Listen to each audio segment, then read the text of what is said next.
The auditorium smelled like cheap air freshener and fresh diploma ink. I sat in the seventh row, cap tilted just slightly to the left, watching families flood the bleachers with flowers and balloons. My phone buzzed in my lap. Mom's text read, "Running late, save us seats." I believed her. The ceremony started at 2 p.m. sharp. By 2:15, the reserved section next to me stayed empty, 4 seats with my family's names taped to the backs.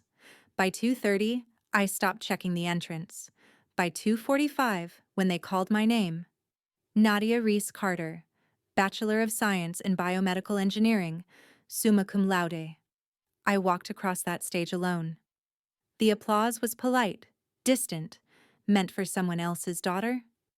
I smiled for the photographer anyway, holding my diploma with both hands like it might prove something. It didn't.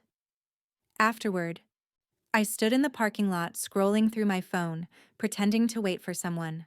My classmate Jen found me near the entrance, arms full of roses. "Your family still inside?" she asked brightly. I lied without hesitation. "Yeah, they're just taking pictures." She hugged me anyway, and I held on a second too long. When I finally got to my car, I sat in the driver's seat and stared at the empty passenger side. No flowers, no proud parents, no little sister squealing about how cool I looked in my cap and gown. Just me and the hum of the engine. I checked my phone one more time. Mom had posted to Instagram 20 minutes earlier, a photo of my younger sister Hailey at some trendy brunch spot downtown, mimosa in hand, sunlight pouring through the window like a magazine ad. In the caption read, "Sunday fun day with my girl, nothing better than quality time." 43 likes already. I read it twice to make sure I wasn't imagining it. They weren't late. They weren't stuck in traffic. They chose brunch with Hailey over my graduation. I didn't cry. I didn't scream. I just turned off my phone, drove home to my apartment, and hung my diploma on the wall, right next to the reminder that I was always second place. I didn't speak to them for 2 days. Not because I was being petty. I just didn't know what to say. On Monday evening, Mom finally called. I let it ring 4 times before I answered. "Nadia, honey, I'm so sorry," she said, voice soft and apologetic in that practiced way. "We completely lost track of time. Hailey had this reservation for weeks. And you know how hard it is to get into that place." "You knew about my graduation for months," I said. "I know, sweetie, I know. But it's not like we missed the whole thing. You walked, right? You got your diploma?" "Yeah, I walked. Alone." "Don't be dramatic, Nadia. You're 23 years old. You don't need us there holding your hand." I opened my mouth to respond, then closed it. There it was. The script I'd heard my entire life. "You're older. You're independent. You don't need us like Hailey does." "Dad wanted to come," she added quickly. "But Hailey had a rough week. And we thought." "She had a rough week," I repeated slowly. "So you skipped my college graduation." "It's not about choosing, Nadia. It's about balance. You've always been so self-sufficient. Hailey needs more support right now." I hung up before she could finish. Not out of anger, out of exhaustion. I grew up knowing I was the responsible one, the oldest daughter, the one who got good grades without being asked, the one who worked 2 part-time jobs to cover expenses Mom and Dad said they'd help with, but never did. Hailey, on the other hand, was the baby, the one who got a car for her 16th birthday while I took the bus until I was 19. The one whose college tuition was fully paid while I racked up $40,000 in loans. The one whose every moment was photographed, celebrated, posted. I used to tell myself it didn't bother me, that I didn't need the attention, that being self-sufficient was a strength, not a punishment. But somewhere along the way, I stopped believing that, because self-sufficient was just another word for invisible. 2 weeks after graduation, I got a job offer in another city, Boston, 300 miles away. A research position at a medical tech startup. Good pay. Great benefits. A chance to disappear into a life that was entirely mine. I took it. I didn't tell my family until the day before I left. Mom cried. Dad looked confused. Hailey barely looked up from her phone. "You're really just leaving?" Mom said, dabbing at her eyes with a tissue that didn't seem to catch any actual tears. "Yeah," I said. "I am." "What about Thanksgiving? What about Christmas?" "I'll figure it out." She stared at me like I'd just announced I was joining a cult. "Nadia, you're being selfish." I zipped my suitcase. "I know." I left the next morning. The first few months in Boston were hard. Not because of the job. I loved the work. But because for the first time in my life, I had to build something without my family's approval hanging over me. I made new friends. Found a small apartment with tall windows. Started going to a climbing gym on weekends. I stopped checking my phone every hour. I stopped feeling guilty for taking up space. And slowly, quietly, I started to feel like a person instead of a placeholder. It was a Thursday night in November when my phone rang at 3:17 a.m. I woke to the sound of it vibrating against my nightstand, loud and insistent. Mom's name lit up the screen. I stared at it for a long moment, heart pounding, then answered. "Nadia."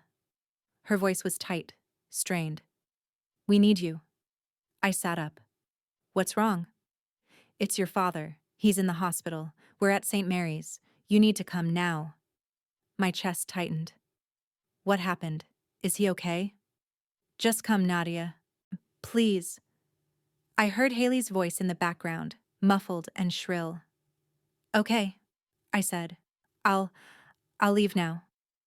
I hung up, sat there in the dark, felt the familiar tug of obligation pulling at me like a fishhook lodged deep in my ribs. I grabbed my keys, put on shoes, reached for my jacket, and then I stopped. I stood in the middle of my tiny apartment, hand frozen on the doorknob, and replayed the last 6 months in my head. The graduation they skipped, the calls they didn't return, the support they never gave. And now, at 3 a.m., when it was convenient for them, they needed me. I let go of the doorknob. I sat back down on the bed, and I turned off my phone. I didn't sleep. I just sat there in the dark, feeling the weight of my decision settle into my bones. By the time the sun came up, I'd made peace with it. I turned my phone back on at 7 a.m. 17 missed calls, 12 voicemails, 23 text messages. I read through them slowly, methodically. Most were from Mom. "Where are you?" "Nadia, answer your phone. This is serious. Your father needs you. How can you be so selfish?" There it was again. Selfish. The word they used every time I didn't bend. I opened the most recent text from Hailey. "Wow. Real nice, Nadia. Dad's in the hospital and you can't even show up. Typical." I stared at it for a long time. Then I typed a reply. "You're right. I didn't show up. Just like you didn't show up for my graduation. I guess we're even now." I hit send before I could second guess it. An hour later, Mom called again. I answered. "He's fine," she said immediately, voice clipped. "Just so you know, he's fine. What happened?" "He had chest pains. They ran tests. It was a panic attack. Not a heart attack. He's home now." I exhaled slowly. "I'm glad he's okay." "Are you?" Her voice turned sharp. "Because you didn't seem very concerned last night." "I was asleep." "For 6 hours?" "Your phone was off, Nadia. We needed you." "And I needed you 2 weeks ago," I said quietly. "At my graduation. But you chose brunch." Silence. Then, "That's completely different." "How?" "Because this was an emergency." "And my graduation wasn't important?" Don't twist this, Nadia. You're being manipulative. I almost laughed. Almost. I'm being manipulative, I repeated. Yes, you are. You're punishing us because you're mad about something that doesn't even matter anymore. It mattered to me. Well, you're an adult now. You need to get over it. I didn't respond. She kept going. Your father was terrified last night. Hailey was sobbing. And you couldn't even be bothered to pick up the phone. I'm sorry Dad was scared, I said, but I'm not sorry I didn't come. You're unbelievable. Yeah, I said softly. I know. I hung up. This time I didn't feel guilty. I felt free. The fallout was immediate. Mom stopped calling. Dad sent one text. Disappointed in you. Hailey posted a vague Instagram story about fake family members who only care about themselves. I blocked her. I didn't owe them explanations. I didn't owe them forgiveness. I didn't owe them anything. For the first time in my life, I wasn't trying to prove I was good enough. I wasn't trying to earn love through compliance. I wasn't waiting for someone to see me. I was just living. I threw myself into my work, published my first research paper, got promoted, started dating someone who actually remembered my birthday without being reminded. And every time my phone buzzed with a message from home, I felt that old pull, guilt, obligation, the instinct to fix things. But I didn't. Because I'd learned something important that night, I turned off my phone. Sometimes the most loving thing you can do is walk away from people who only see you when they need something. Months passed, then a year. I went home for Christmas, not because they asked, but because I wanted to see my grandmother. The house looked the same. Mom was polite. Dad was distant. Hailey avoided me entirely. We sat around the table like strangers performing a play we'd all memorized. At one point, Mom said, "It's nice to have you here, Nadia. We've missed you." I looked at her, really looked at her. And I realized something. She wasn't lying. She had missed me. But only the version of me that said yes. The version that bent. The version that carried their weight without complaint. That version didn't exist anymore. "I've missed you too," I said. But I didn't mean it the way she thought I did. I left the next morning, drove back to Boston with the heat on, and my favorite playlist humming through the speakers. My phone buzzed. A text from my grandmother. "Proud of you, sweetheart. Not everyone has the courage to choose themselves." I smiled, because that's exactly what I'd done. I'd chosen myself. And for the first time in my life, I didn't feel guilty about it. I felt whole. 3 years later, I got an email from Hailey. Subject line, "I'm sorry." I almost deleted it without reading, but curiosity got the better of me. The email was long, rambling, full of apologies and realizations she'd had in therapy. She admitted she'd been jealous of me, that Mom and Dad had always held me up as the example she could never meet, that she resented me for being perfect, when really I was just trying to survive. She said she understood now why I didn't come that night, that she would have done the same thing. I read it twice. Then I closed my laptop and went for a run. I didn't reply for 2 weeks. When I finally did, I kept it short. "I appreciate you writing this. I'm glad you're in therapy. I'm not ready to rebuild yet, but I'm not close to it either. Take care of yourself." She replied immediately, "That's fair. Thank you."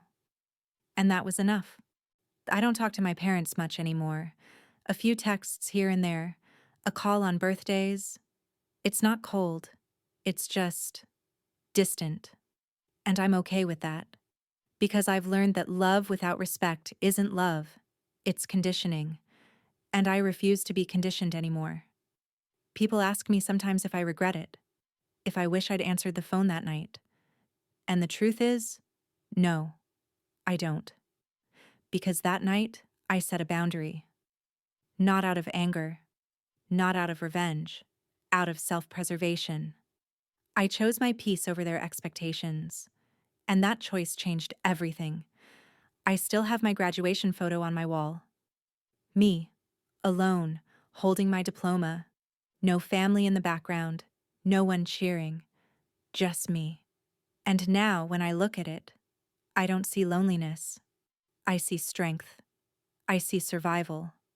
I see a woman who learned that sometimes, if the only person who will show up for you is yourself. And that has to be enough.